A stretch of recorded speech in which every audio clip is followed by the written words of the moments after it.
हरे कृष्णा राधे राधे। कार्तिक महात्म अध्याय 10। राजा पृथु बोले, हे ऋषि श्रेष्ठ नारद जी, आपको प्रणाम है। कृपया अब आप यह बताने की कृपा कीजिए कि जब भगवान शंकर ने अपने मस्तक का तेज क्षीर सागर में डाला तो उससे क्या हुआ। नारद जी बोले, हे राजन, जब भगवान शंकर ने अपना वह तेज क्षीर सागर में डाल दिया तो उस समय वह शीघ्र ही बालक होकर सागर के संगम पर बैठकर संसार को भय देने वाला रुदन करने लगा। उसके रुदन से संपूर्ण जगत व्याकुल हो उठा, लोकपाल भी व्याकुल हो गए, चराचर चलयानमान हो गया। शंकर सुवन के रुदन से संपूर्ण ब्रह्मांड व्याकुल हो गया। यह देखकर सभी देवता और ऋषि मुनि व्याकुल होकर ब्रह्मा जी की शरण में गए और उन्हें प्रणाम करके उनकी स्तुति करने लगे। उन सभी ब्रह्मा जी से कहा, हे पितामह, यह तो बहुत ही विकट परिस्थिति उत्पन्न हो गई है। हे महायोगिन, इसको नष्ट कीजिए। देवताओं के मुख से इस प्रकार सुनकर ब्रह्मा जी सत्यलोक से उतरकर उस बालक को देखने के लिए सागर तट पर आए। सागर ने ब्रह्मा जी को आता देखकर उन्हें प्रणाम किया और बालक को उठाकर उनकी गोद में दे दिया।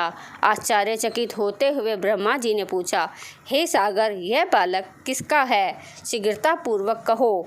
सागर विनम्रता पूर्वक बोला, प्रभु, यह तो मुझे ज्ञात नहीं है, परंतु मैं इतना अवश्य जानता हूँ कि यह गंगा सागर के संगम पर प्रकट हुआ है। इसलिए हे जगत गुरु, आप इस बालक का जात कर्म आदि संस्कार करके इसका जातक फल बताइए। फिर नारद जी राजा पृथु से बोले। सागर ब्रह्मा जी के गले में हाथ डालकर बार बार उनका आकर्षण कर रहा था। फिर तो उनसे ब्रह्मा जी का गला इतनी जोर से पकड़ लिया कि उसे पीड़ा होकर ब्रह्मा जी की आंखों से अश्रु टपकने लगे। ब्रह्मा जी ने अपनी दोनों हाथों का जोर लगाकर किस प्रकार सागर से अपना गला छुड़वाया और सागर से कहा, हे सागर, सुनो, मैं तुम्हारे इस पुत्र का जातक फल कहता हूँ। मेरे नेत्रों से जो यह जल निकला है, इस कारण इसका नाम जलंधर होगा। उत्पन्न होते ही वह तरुणावस्था को प्राप्त हो गया, इसलिए यह सब शास्त्रों का परमगामी है। महापराक्रमी, महाबली, बलशाली योद्धा और रण में विजय प्राप्त करने वाला होगा।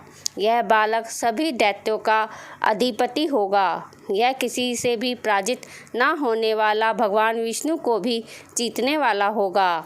भगवान शंकर को छोड़कर यह सबसे अवध्य होगा। जहाँ से इसकी उत्पत्ति हुई है यह वहीं जाएगा। इसकी पत्नी बड़ी पतिव्रता, सौभाग्यशाली, स्वर्ग सुंदरी, परम मोहन मधुर वाणी बोलने वाली तथा शीलवान होगी। सागर से इस प्रकार कहकर ब्रह्मा जी ने शुक्राचार्य को बुलाया और उनके हाथों से बालक का राज्याभिषेक कराकर स्वयं अंतर्ध्यान हो गए। बालक को देखकर सागर की प्रसन्नता की सीमा न रही। वह हर्षित मन से घर आ गया। फिर सागर में उस बालक का लालन पालन करके उसे पुष्ट किया।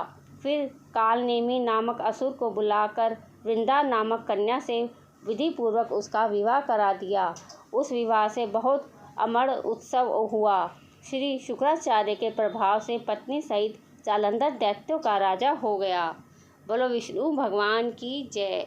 अगर आपको मेरी यह वीडियो पसंद आई हो तो वीडियो को लाइक करें, ज़्यादा से ज़्यादा वीडियो को शेयर करें और चैनल को सब्सक्राइब करना भी ना भूलें। हरे कृष्णा राधे राधे।